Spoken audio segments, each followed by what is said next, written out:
Bonjour tout le monde, mon nom est Claudia Dravigné, coordonnatrice marketing chez Dialogue Insight. Bienvenue à notre webinaire « Oups, quoi faire en cas d'erreur dans un courriel ». Aujourd'hui, le webinaire est présenté par Émilie Cambacera, gestionnaire de projet chez Dialogue Insight. Alors, je vous fais quelques petits rappels d'usage. La présentation est bien entendu enregistrée. On va vous la faire parvenir par courriel à la fin de la présentation. Il y a une petite boîte de discussion qui est dans votre panneau de contrôle où vous pouvez poser vos questions. On va prendre une période pour répondre aux questions à la fin de la présentation. Et sans plus tarder, je laisse la parole à Émilie, puisqu'on a un délai quand même limité de 30 minutes pour notre présentation. Alors, bonjour Émilie. Bonjour Claudia, bonjour à tous. Merci Claudia pour l'introduction. Donc voilà, moi c'est Émilie, donc gestionnaire de projet chez Dialogue Insight. Je suis bien contente d'être avec vous virtuellement aujourd'hui. Donc comme l'a dit Claudia, aujourd'hui on va s'intéresser aux erratums. Donc, quoi faire quand on se rend compte qu'il y a une erreur dans une de nos communications courriels? Donc, on va regarder quand est-ce qu'on va envoyer un erratum, à qui ce genre de courriel s'adresse, qu'est-ce qu'on inclut dedans. On s'attardera aussi un peu sur quelques exemples d'objets. On regardera aussi quoi faire après un envoi d'erratum et aussi, surtout, quoi faire pour éviter d'avoir à renvoyer ce type de communication. Donc, on le sait, l'erreur est humaine. Vous n'êtes pas des machines, vous êtes des humains qui sont derrière vos écrans d'ordinateur pour planifier et envoyer vos communications par courriel. Et ça se peut qu'une erreur se glisse dans vos communications. Et quand on s'en rend compte, c'est assez rapide qu'on peut appuyer sur le bouton panique. On va pouvoir s'en rendre compte de plusieurs façons en fait. Parfois, c'est vos clients qui vont vous revenir avec l'erreur, donc ils vont commencer à vous appeler, ils vont vous répondre par courriel, ils vont envoyer un courriel à votre direction, ils vont peut-être même commencer à écrire sur les réseaux sociaux. Donc à ce moment-là, on peut effectivement commencer à paniquer un peu. On va pouvoir aussi s'en rendre compte parfois directement par nos collègues ou notre direction qui vont arriver à votre bureau en vous disant «Oups, qu'est-ce qui s'est passé dans ce courriel-là?» Peut-être que c'est vous-même en fait qui allez vous en rendre compte tout seul parce que vous êtes aussi sur la liste d'envoi, vous allez recevoir le courriel puis vous allez voir définitivement qu'il y a quelque chose qui cloche dans la communication que vous allez envoyer ou en regardant vos statistiques directement dans la plateforme, vous allez peut-être voir un très faible taux d'ouverture par rapport à d'habitude ou un très faible taux de clic ou peut-être un pic de désabonnement ou de plein de spam. Tous ces éléments vont faire en sorte que oups, vous allez vraiment vous rendre compte qu'il y a quelque chose qui s'est passé. Quand on se rend compte de ça, c'est sûr que humainement, ça peut l'arriver qu'on panique, mais ça n'arrangera rien. On prend le temps de respirer, de s'arrêter et de réfléchir. On va analyser les impacts en fait de cette erreur-là. C'est important de prendre le temps de regarder quels sont les impacts pour votre compagnie sur votre base de données, sur votre clientèle. Ça se peut que certaines erreurs ne requièrent pas d'envoyer une communication spécifique pour s'en excuser. Par exemple, une erreur de typo, une petite faute de frappe, quelque chose qui était peut-être moins relevant dans le courriel puis qui s'est glissé, mais qui n'a pas de gros impact sur le courriel, la communication en tant que telle ou l'offre que vous vouliez proposer. Peut-être ça va être juste une image d'accompagnement qui a peut-être moins d'impact en fait sur la promotion en tant que telle, puis qui s'est glissé là par erreur. Ces éléments-là, en règle générale, ne vont pas nécessiter un courriel d'erreur. On va se réserver vraiment le courriel d'erratum pour ce qu'on va appeler plutôt des erreurs graves. Donc, les erreurs graves, ça va être, c'est sûr que c'est différent en fonction de votre entreprise, de votre clientèle, etc. Mais souvent, ça va être, par exemple, des erreurs dans les liens. Donc, des erreurs dans les liens, ça peut être il va manquer le lien. Donc, on va avoir préparé un bouton d'appel à l'action et oups, on a oublié de mettre le lien dessus. Ou sinon, les liens sont brisés. Donc, on clique sur le lien puis ça amène, par exemple, à une page 404 ou quelque chose, en fait, pas du tout rapport avec l'élément que vous vouliez, en fait, afficher.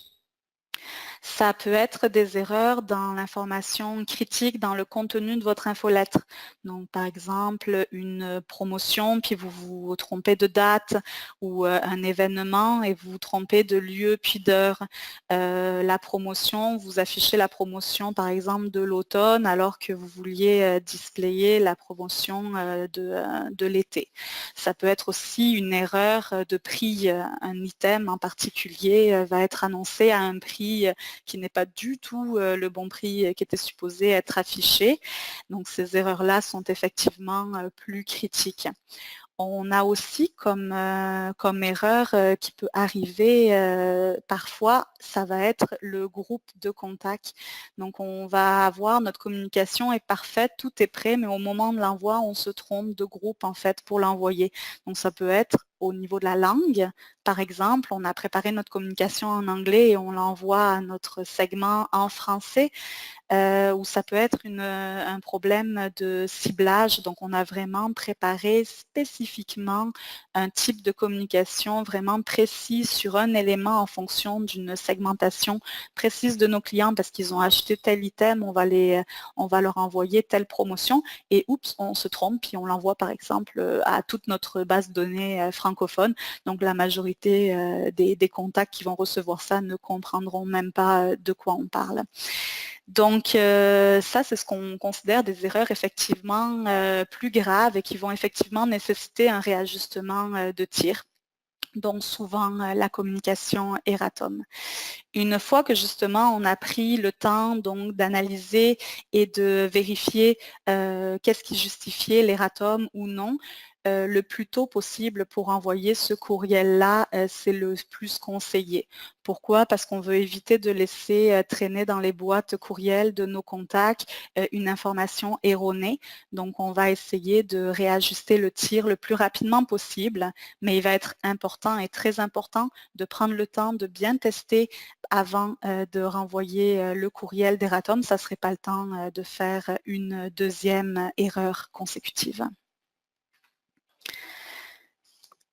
À qui on envoie un erratum? On peut l'envoyer à tout le monde, on peut l'envoyer seulement à une portion de notre base de données, on peut l'envoyer aux contacts qui ont ouvert seulement ou qui ont cliqué seulement. Donc ça, c'est la grosse question quand on est dans cette situation-là. Donc là encore, tout va dépendre de l'erreur en fait qui a été commise et qui a reçu cette erreur-là. Donc, je vais vous aborder plusieurs exemples. Donc, par exemple, si l'erreur est au niveau d'un lien, donc comme tantôt, j'expliquais un lien brisé qui envoie en fait à la mauvaise, soit à une page 404 ou carrément à la mauvaise communication en fait sur votre site Internet, c'est une erreur qui peut se corriger. Donc, du moment où vous vous en rendez compte et le moment en fait où ça va être corrigé, donc vous avez plusieurs outils à disposition pour corriger une telle erreur. Ça peut être aussi facilement qu'un redirect sur votre site Internet vers la bonne page ou si vous utilisez notre plateforme Dialogue Insight et que vous avez cliqué sur suivi des liens, vous pouvez aussi venir le corriger directement dans l'outil. Mais entre le moment en fait où l'envoi a été fait et le moment où la faute a été corrigée, vous pouvez tout simplement cibler seulement ces personnes-là. Fait que les personnes qui ont cliqué sur ce lien spécifiquement pendant ce laps de temps spécifique. Ça ne sert à rien de renvoyer l'erratum à quelqu'un qui finalement va ouvrir l'infolette plus tard au moment où l'erreur va être corrigée. Donc là, dans ce cas-là, c'est pas nécessaire de l'envoyer à tout le monde. Vous pouvez effectivement l'envoyer seulement à un certain groupe de personnes. Si on se retrouve dans l'autre cas de figure que j'expliquais tantôt, par exemple, une erreur majeure dans le texte de la communication, là, effectivement, c'est plus judicieux, donc dans le texte, dans le prix, comme je disais tantôt, ça va être effectivement plus judicieux de renvoyer en fait la communication à tout le monde.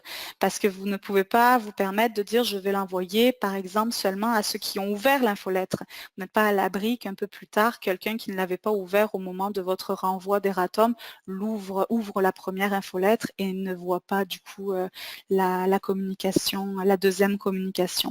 Donc dans ce cas-là, effectivement, il est plus judicieux d'envoyer à tout le monde notre courriel d'erreur. Si l'erreur est le troisième cas de figure que je regardais tantôt au niveau des fautes plus graves, que l'erreur se situe au niveau de la segmentation. Donc, vous avez envoyé votre courriel au mauvais groupe de personnes. Donc, oui, effectivement, le mauvais groupe de personnes qui a reçu la communication, il va falloir lui envoyer l'erratum. Mais n'oubliez pas de faire votre envoi aussi au bon groupe de personnes. Donc, c'est bien de corriger l'erreur, mais il faut quand même que le bon groupe de personnes qui étaient supposées recevoir la communication le reçoivent enfin à son tour.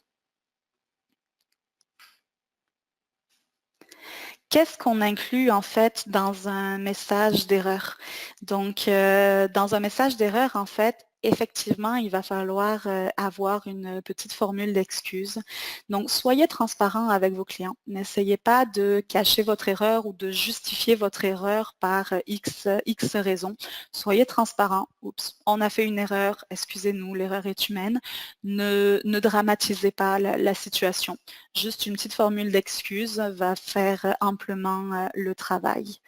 Il va falloir, bien entendu, dans cette communication, indiquer clairement la correction qui a été apportée.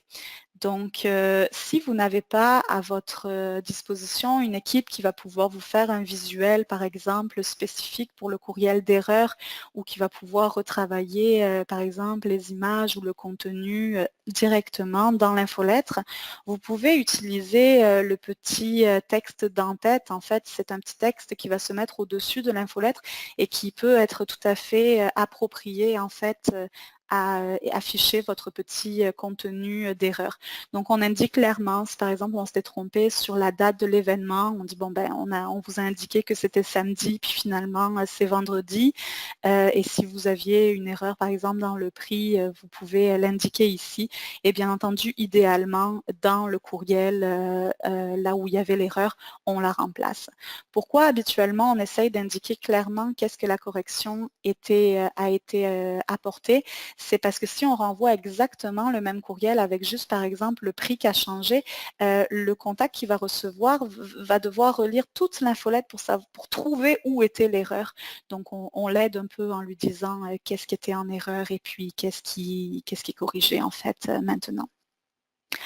Si c'est approprié, ça va dépendre vraiment du secteur d'activité dans lequel vous travaillez, mais si c'est approprié, on peut aussi profiter du courriel d'erreur pour faire une petite offre spéciale, un petit cadeau. Oups, on s'est trompé, puis pour nous faire pardonner, voici un cadeau pour vous en fait. Mais bien entendu, ça dépend du secteur d'activité dans lequel vous travaillez. On va aussi, encore une fois, c'est approprié, pouvoir allonger les délais. Donc là, je vais prendre un autre exemple. Vous avez fait une promotion express de 8 heures du matin à 8 heures du soir. Avec ce code coupon-là, obtenez 10% de rabais. Mais oups, c'est juste à 10 heures que vous vous êtes rendu compte que le code de rabais ne fonctionnait pas.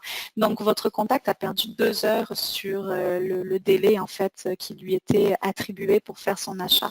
Donc, si vos systèmes Internet vous le permettent, allongez le délai au moins minimalement du temps que ça l'a pris de corriger, en fait, l'erreur.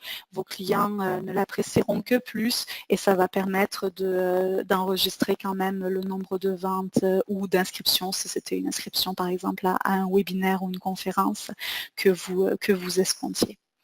Au niveau de la tournure de phrase, en fait, dans un message d'erreur, nous, c'est sûr qu'on va souvent prôner l'humour. L'humour, c'est vraiment une bonne arme. On arrive à se dépêtrer de solutions un peu complexes avec l'humour, mais bien entendu, c'est à prendre avec parcimonie. Ça va dépendre de votre image de marque, en fait, de la façon dont vous communiquez habituellement avec vos clients. Si vous n'êtes pas du tout prêté à utiliser ce type de ton, évitez-le quand même. Mais si ça se prête bien, l'humour est vraiment quelque chose qu'on voit souvent dans les courriels d'erreur.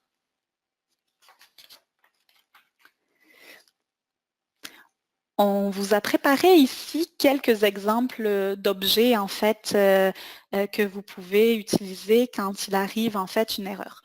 pourquoi on va se concentrer dans les prochaines minutes sur l'objet?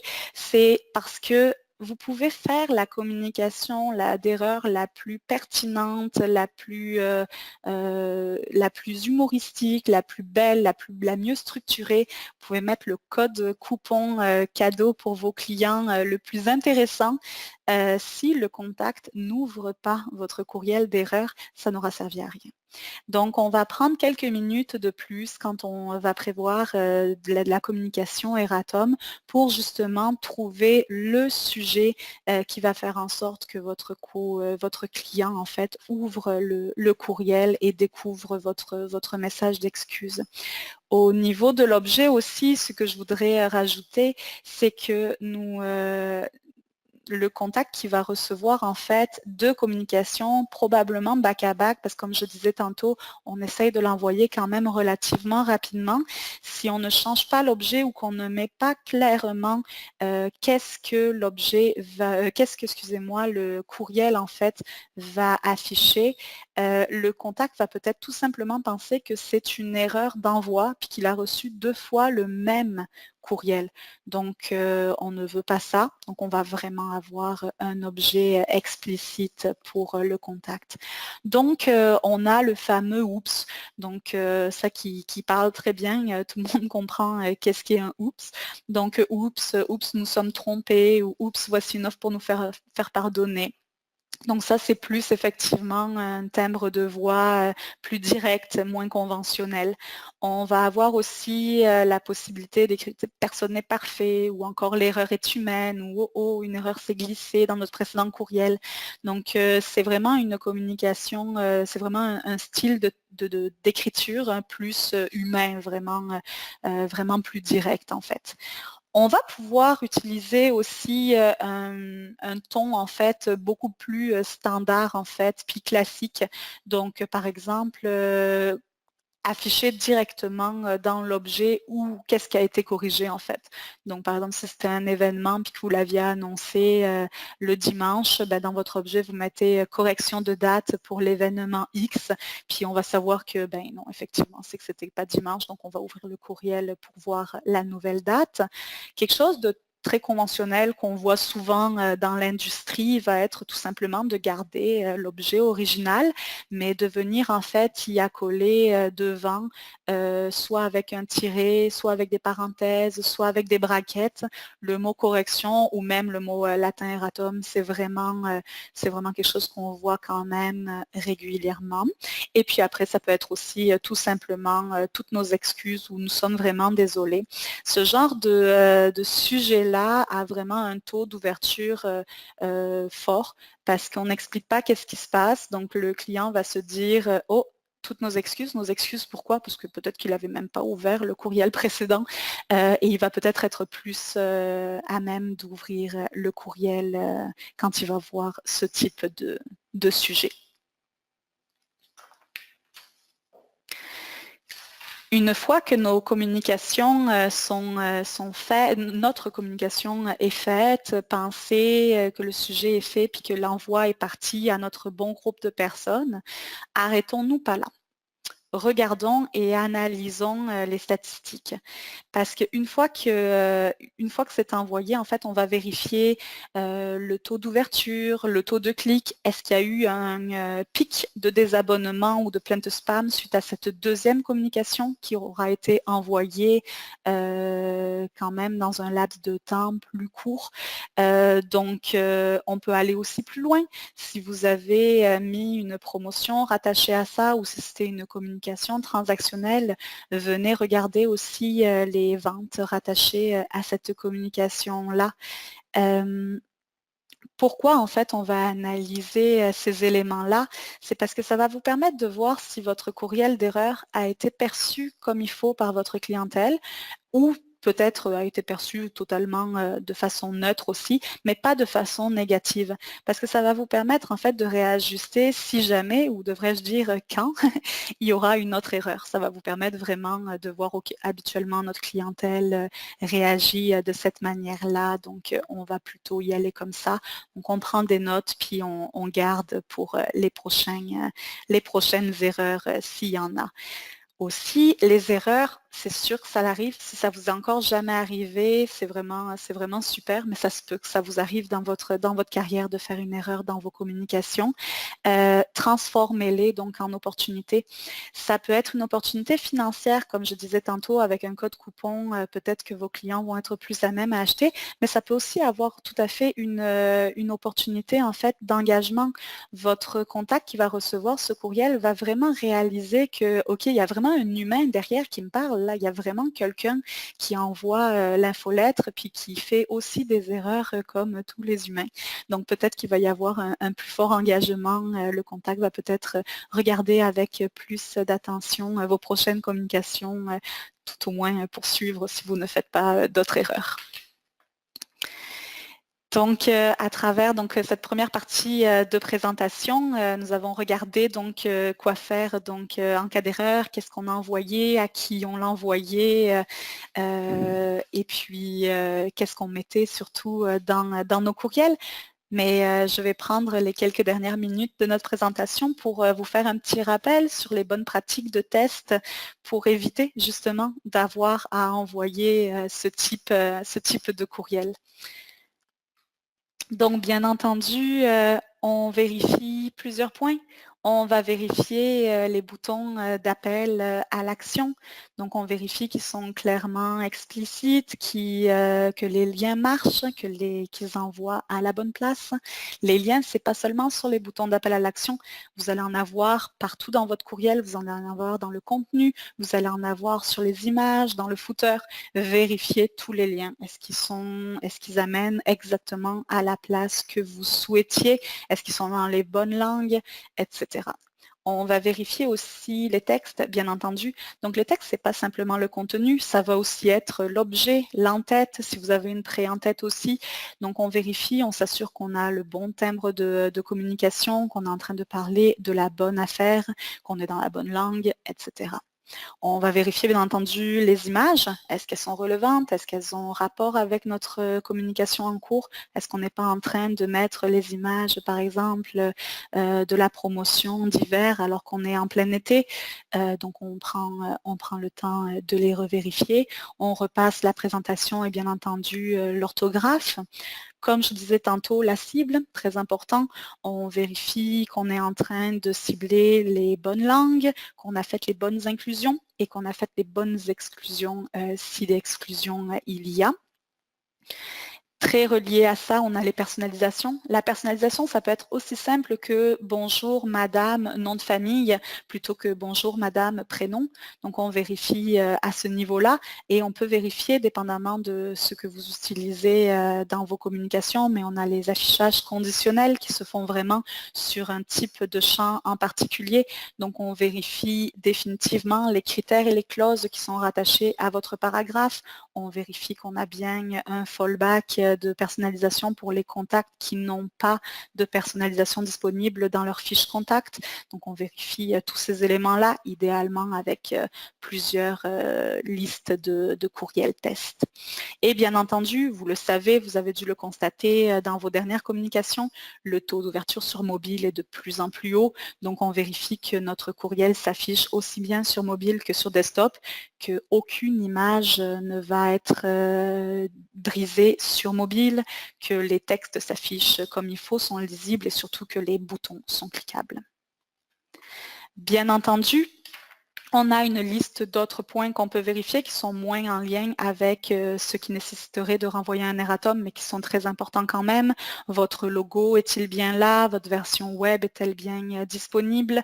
Est-ce que votre adresse de retour est configurée? Si vous utilisez l'adresse de l'expéditeur comme adresse de retour par défaut, assurez-vous qu'il y a quelqu'un qui vérifie cette boîte courriel-là. C'est pas rare qu'il y ait quelqu'un qui fasse une plainte ou tout simplement une question directement en faisant un reply sur l'infolettre.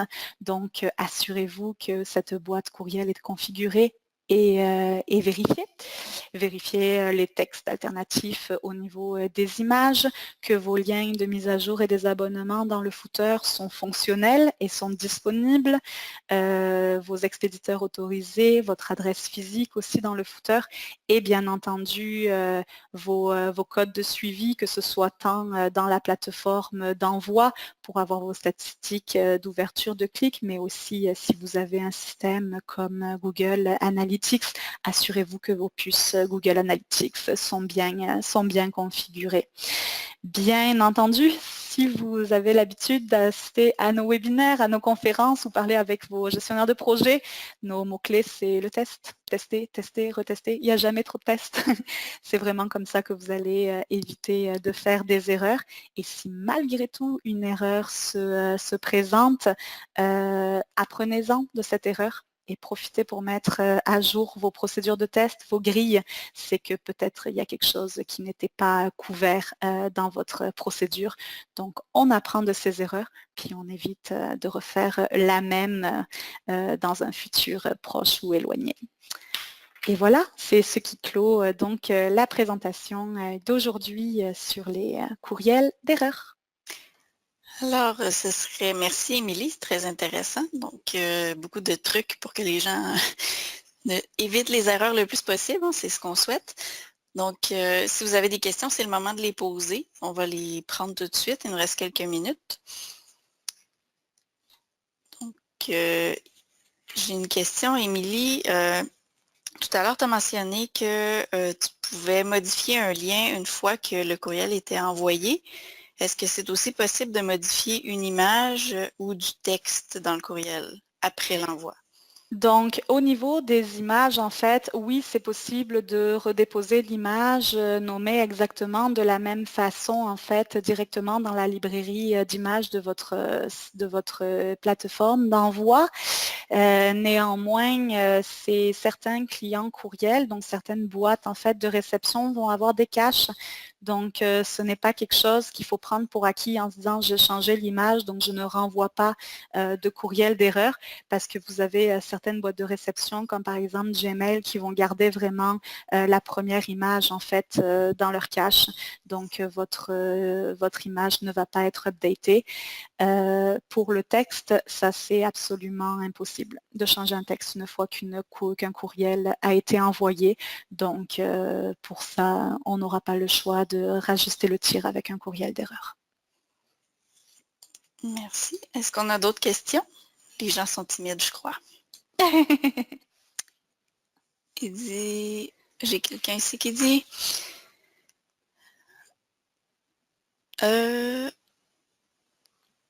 est-ce qu'on peut rappeler les messages qui n'ont pas été ouverts?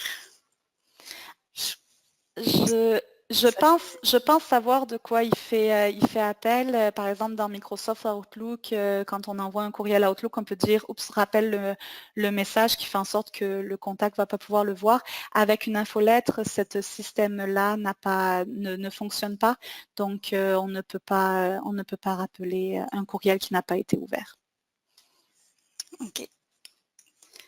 Donc, une autre personne dit, si je comprends bien, la personne n'a pas besoin d'afficher l'infolettre en format web pour voir les corrections faites une fois après l'envoi. Donc, dans le courriel en ligne, en fait, dans la version en ligne, ça c'est sûr que, par exemple, si on revient sur les images qu'on parlait tantôt, la version en ligne, effectivement, va displayer directement les bonnes images, alors que peut-être que la cache, par exemple, Gmail va continuer à afficher les anciennes. Donc, à la réponse, oui, il vaut mieux aller afficher la version en ligne pour voir le courriel, en fait, corrigé. D'accord. Donc, est-ce que les gens ont d'autres questions? Il nous reste une petite minute. Je crois que ça fait le tour. Alors, merci Émilie. Alors, je souhaite à tout le monde de passer un bel été sans erreur d'envoi. Merci à tous. Merci à tous. Au revoir.